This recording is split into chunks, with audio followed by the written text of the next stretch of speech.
haunted Uber. A few years ago, back when I was still in college, I had one of the most surreal Uber rides I've ever experienced. It was late, around 1 a.m., and I was coming home from a friend's small gathering, completely exhausted and just wanting to crash in my bed. I opened the Uber app and quickly ordered a ride, expecting a quiet and uneventful journey home. The car pulled up, and right away something felt off. It was an old beat-up Toyota that looked like it had definitely seen better days. It wasn't unusual for older cars to be used for rideshares, but this one had duct tape holding the side mirror in place, and the whole thing had scratches all over it. I hesitated for a moment, thinking, well, I've seen worse. It's fine. I get in, and the driver was an older guy, probably in his 60s, who seemed nice enough at first. He gave me a big smile, asked how I was doing, and I thought, okay, this is going to be a normal ride. But then about 5 minutes into the trip, he suddenly asked, so do you believe in ghosts? It was 1 a.m., I was tired, and I wasn't in the mood to dive into a supernatural conversation, so I just chuckled awkwardly and said, not really, no.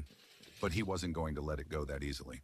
Oh, you should. I've seen things, he said, completely serious. At this point, I'm thinking, oh, great. I'm stuck in a car with a guy who's about to tell me a ghost story for the next 20 minutes. But what he said next was way weirder. He starts telling me that he's been an Uber driver for over 5 years, and about a year ago, he picked up a passenger from a cemetery at around 2 a.m. I thought he was joking at first, but he was dead serious. He said the passenger got in the back seat and didn't say a word the entire ride, which wasn't unusual for him because some people just didn't like to talk. But then, halfway through the trip, he looked in the rearview mirror, and the passenger was gone. Just straight up vanished. He pulls over, gets out of the car, checks around, thinking maybe the guy jumped out when he wasn't paying attention. But there was no trace of anyone, no sound of a door, no movement, nothing. By now, I'm starting to get that eerie feeling creeping up my spine. The way he's telling this story with such conviction makes me believe he might be serious. And then he says, ever since that night, weird things have been happening in my car. Sometimes the radio turns on by itself, or I feel someone tap me on the shoulder when no one's there.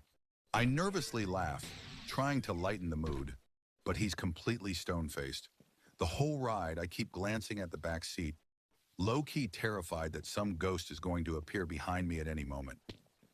I know it sounds ridiculous, but when you're stuck in a small car with a guy who's convinced his Uber is haunted, you start questioning your own sanity. Finally, we pull up to my apartment, and as I get out, he says, watch out for ghosts, kid. They're real. He gives me the most ominous look I've ever seen before, driving off into the night. Needless to say, I didn't sleep much that night, and I haven't taken an Uber